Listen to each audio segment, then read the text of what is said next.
Funding for the Maddy Report is made possible by grants from BNSF Railway, Community Health System, Fresno State Associated Students, Inc., Harris Ranch Resort, Producers Dairy, the Spencer Family, and The Wonderful Company. Additional support provided by the Maddy Institute, the Public Policy Institute for the Valley's 4 public universities. This is the Maddy Report with Executive Director of the Maddy Institute, Blake Zante. Welcome to the Maddy Report. I'm Blake Zante, Executive Director of the Maddy Institute. Today we'll be receiving an update from Congressman Vince Fong, who was elected to the 20th Congressional District in 2024 to succeed former Speaker Kevin McCarthy. Congressman Fong, thanks for joining the Maddy Report today. Thanks for having me. Appreciate it.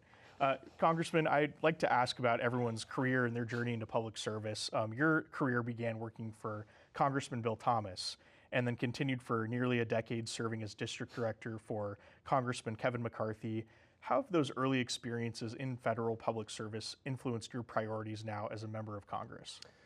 Well, I never envisioned running for office. I started out as an intern for Congressman Thomas, kind of got the political bug there, and then as he became chairman of Ways and Means Committee, I started out in the Trade Subcommittee, and then met Kevin McCarthy, and then had a great relationship, and he was a great mentor of mine. So having both of them as mentors, tremendous. As I said before, they saw something in me and encouraged me to pursue public service. And so, the lessons I've learned from them is, serve the community. You don't have to be elected to be a leader in the community, but it's one way to give back. Decisions are made with or without you. So you want to be in the room when those decisions are made, and the first one in the room and the last one to leave.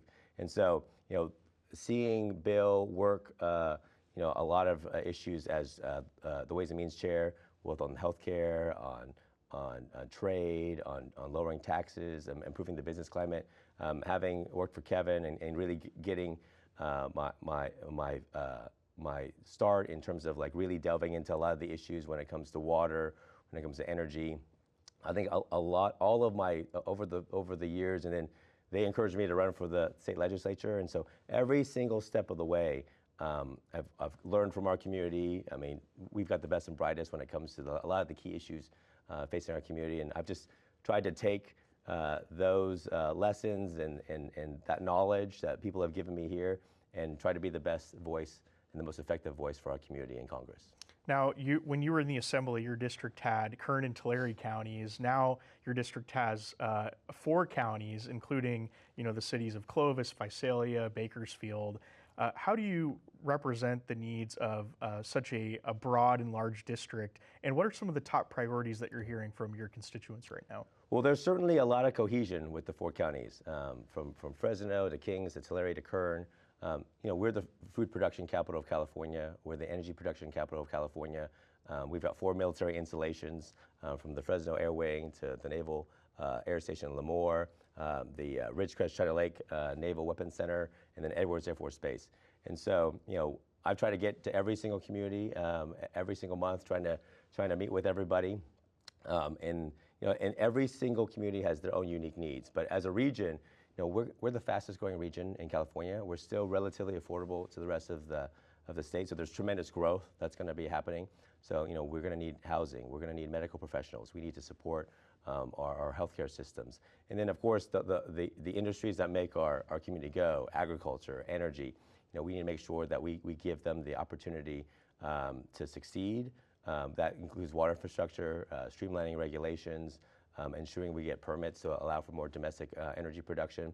And then, of course, our military installations are supporting our warfighters around the world that's defending our country. So, we are in a global competition with China. They're collaborating with Russia and Iran. And so a lot of the work being done on hypersonics, on missile defense, on just the next platforms are being done right here in our community, led by the men and women in uniform. So I've tried to just, the best thing is just be out of the office, be in the community, and just meet as many people as possible and learn as much as possible.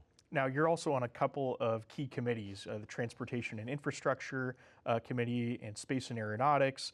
How do you see your work on these committees addressing the unique infrastructure and technological needs of the Central Valley? Well, those are the 2 committees I specifically asked to be on when I got elected to Congress. Transportation and infrastructure, certainly relatively self-explanatory, but look, we need to get our products to the port, and we need to bring products from the port to our homes and to our stores. And so highways and bridges, and making sure that we invest in those key infrastructure needs.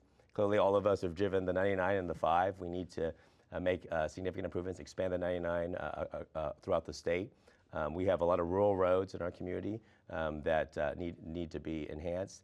Our airports, of course, need investment. Our ports, our supply chain.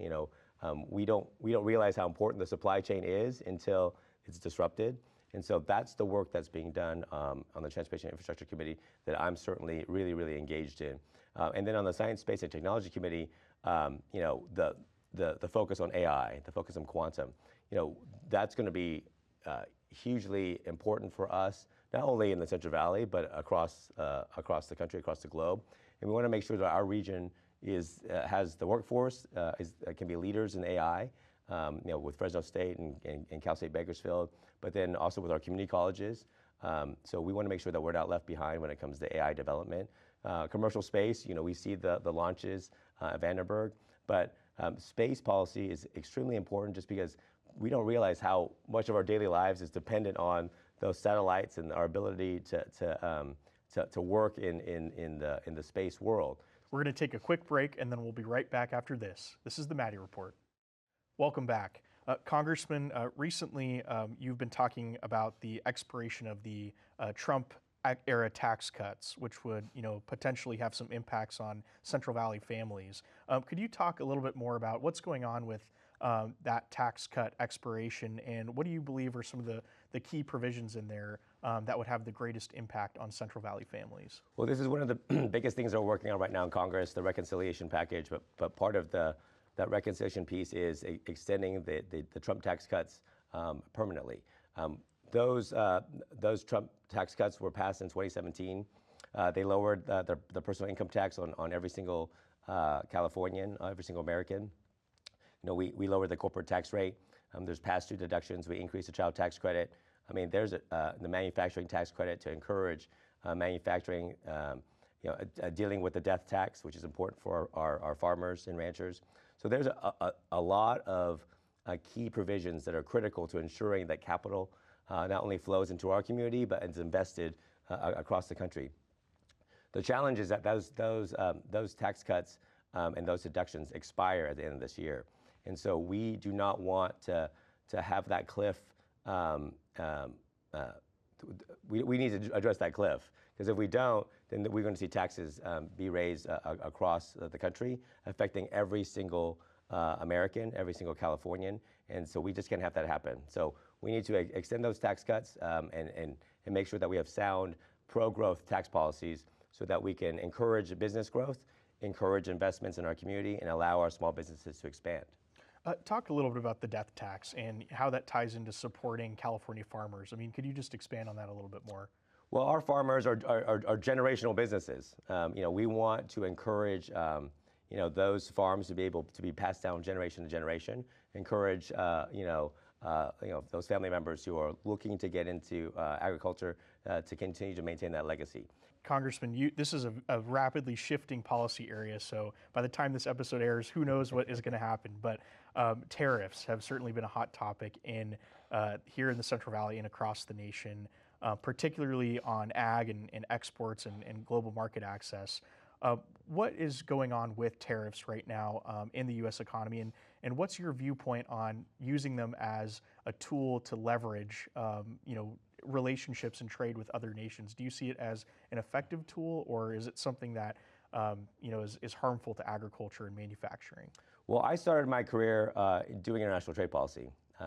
It didn't get the attention that it does now, but market access challenges have been a problem. If you talk to our farmers who try to get their products into other countries, and you could pick your country around the world, there is tariff barriers, and then there are non-trade barriers that exist, whether it's the countries subsidizing their industries to make them more competitively advantaged over ours, whether it's patent stealing our IP, whether it's manipulating their currency, whether it's their phytosanitary or sanitary restrictions and regulations. You know, for example, we had a farmer that was trying to get a huge shipment of potatoes to another country. I won't name it, and because of you know, their sanitary restrictions, that country was going to basically destroy that shipment and not allow it in. So we see these challenges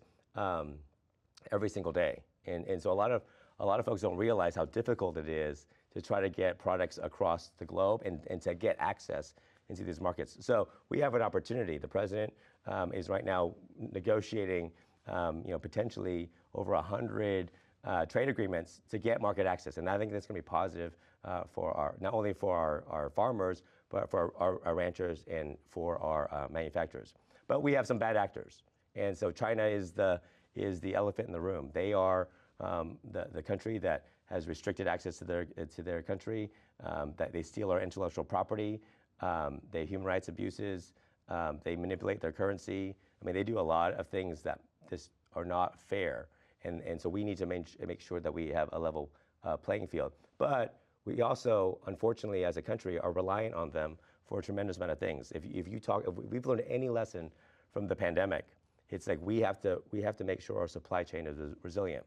I use this analogy because I think it's an appropriate one. Imagine us during the Cold War, and we are in a competition and conflict with the Soviet Union. And would we ever allow our country to have 70 to 80% of our essential things for us to function as an economy, as a society, to be made from the Soviet Union? We would say absolutely not. Now, fast forward to today. We are in a great powers competition with China, and unfortunately, 70 to 80% of our critical components, critical parts, critical manufacturing pieces of our economy are dependent on China, and as we have an adversarial relationship with them. And so the real focus of this market access and trade negotiation is, can we decouple our supply chains, make our supply chain more resilient, bring key industries back to America or to countries that share our values? And so this is part of the negotiation that's happening. We want market access to other countries, but we also want to ensure that our supply chain is not dependent on an adversary. We'll be right back after this break. This is the Maddy Report. Welcome back. Congressman Fong, thanks again for being on the Maddy Report. Another hot topic, we were just talking about some in the previous segment, but immigration, definitely something that has been a big focus of the Trump administration right now in the United States, and also a lot of discussion has been happening on immigration for decades, it seems like, throughout the nation. What are your thoughts on the current border security measures, and what specific policies or investments do you believe are necessary to both secure the border, but also, you know, support the flow of legal immigration, particularly in regions like the Central Valley? Well, the border and border security is the number one issue. I mean, leading up to the November election, you know, that was the topic that came up in every single conversation. You know, the Biden administration, you know, we saw it with our own eyes, the flow of illegal immigration into our country, and it had to be addressed. And so the president has spent his first 100 days focused on this. We've seen the success, and I think that that has to continue. We're going to invest significant amounts of resources to finish the wall and to build physical barriers, give the Border Patrol more technology, and to increase their workforce so that we can begin to ensure that we can secure the border for the long haul. And then, of course, you know, it's the border security is not an academic conversation for us in the Central Valley, just because, you know, now, you know, we have, I mean, I'm talking to parents about how they're having conversations with their kids about fentanyl. We have the crisis of human trafficking that is not only gripping our community, but the state legislature has been focused on that significantly in terms of what we're seeing with cartels and international, transnational gangs that are operating and using fentanyl and human trafficking to fund their nefarious activities. And so this is something that we have to do for not only the security of our community, but for the security of our country.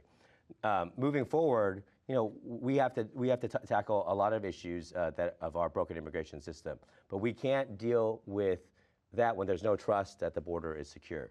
So we have to secure the border. We have to support the president in those efforts, and then when that is done, then we'll tackle the next issue when it comes to ensuring a legal workforce and ensure that we have a process where people can come into this country legally. Thank you. We're going to take a quick break, and then we'll be right back after this. This is the Maddy Report. Welcome back. Congressman Fong, we've covered a lot of ground today. I wish we had a lot more time to cover all these different issues, but we've talked, tax cuts, tariffs, immigration, and how all these things tie into the Central Valley. As we look ahead, what do you see as the most pressing challenges and opportunities facing your district in the coming years? And what role should the federal government play in ensuring the region remains resilient and competitive? Well, when we talk about our community and what we do best, it's agriculture and it's energy. And I think when you talk about the challenges facing our state and our country, it's power and water. We need a stable water supply. We need to ensure that we have affordable, reliable energy supplies, base load electricity, so that we can not only allow businesses to expand and grow here and build homes and support neighborhoods, but also to attract businesses to come here. So investing in water storage, streamlining the process to build those projects, ensuring that we have we get rid of the regulations and red tape that's restricting water flows into our community. That will be tremendous, not only for our agricultural community, but just for our community at large, because our drinking water and our farmland, we get the water from the same place. We need more power. We need gasoline. We need electricity created by all forms of energy. And I think that's the challenge right now, is that the previous administration, when we talk about President Biden, was restricting our ability to produce power. And if we're going to be leaders in AI and quantum and grow our community, we're going to need a reliable supply. The scary thing right now, we saw the announcement of the potential closure of the Valero refinery in the Bay Area. And a lot of people don't realize that with that closure and the closure of other refineries, we're going to lose 20% of our refining capacity. That's refineries that make the gasoline that powers our economy. So we have to address, energy infrastructure. We have to approve the permits to allow us to produce a domestic supply of oil and natural gas. Just because California is an energy island, we can't bring all of that oil and gas from other countries or other states, because we have our unique blends, and we're going to be forced to get that energy supply from other countries that don't like us. So those are the two big issues. And then, of course, with our military installations, what's going on around the world, the threat of China is very real, and the Chinese government has become very anti-West, and they are a real threat to what we're trying to achieve as a country. And so that's why the supply chain challenges and making sure that we address those, investing in our infrastructure, investing in space policy, and making sure that we're dominant there, that we're energy dominant, and that we have reliable water supplies. Those are all critical things for our community to ensure that our community prospers, but also that our state and our country are secure. So those are the big items, I think, big picture wise, that we're focusing on. But the quality of life in our community. I mean, this is my home. I mean, I'm born and raised here. I'm proud to raise my family here with my newborn son. And so we want to have the best schools. We want to have the best hospitals. But we need to grow our own when it comes to workforce. So we need teachers. We need doctors. We need nurses. We need all those things. And so investing in those quality of life institutions are going to be critical for us. And so those are all the things we're going to be tackling in Congress.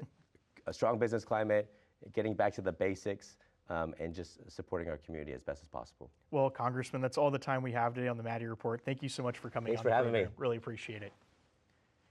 Thank you for watching the Maddy Report. To learn more about the Maddy Institute, visit our new website at themaddyinstitute.org. What makes a community thrive? How do we bridge the gap between government and policy and the people it impacts? The Maddy Institute was founded to answer questions like these, to create a link between government and the citizens it serves, and to inspire a new generation of leaders dedicated to public service. In 1999, the California legislature unanimously established the Maddy Institute in honor of former California State Senator Kenneth L. Maddy.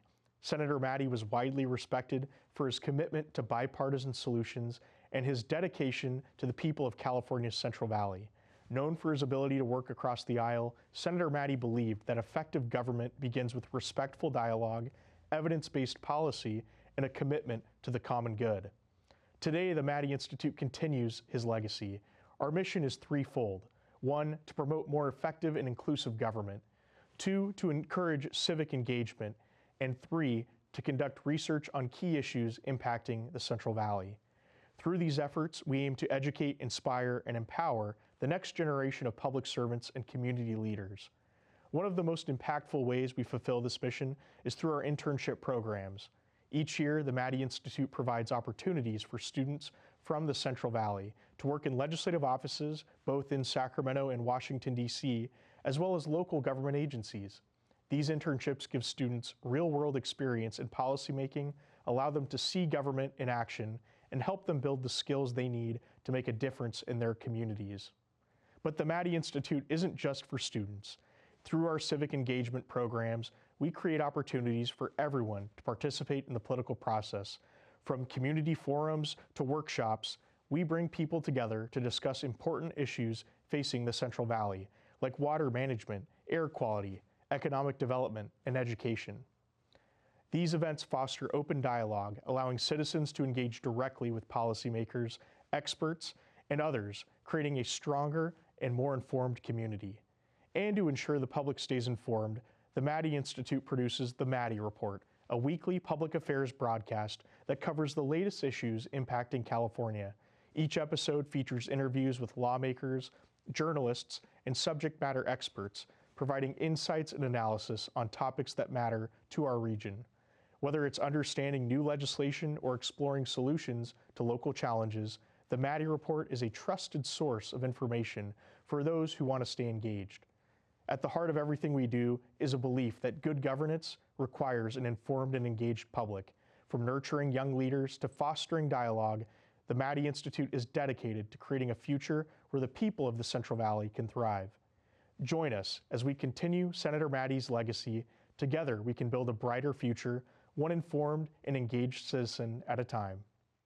The views expressed in the Maddy Report are those of the individuals participating in the program and do not necessarily reflect the views of the Maddy Institute. If you'd like to share your thoughts about today's episode of the Maddy Report, please visit our website at maddyinstitute.com.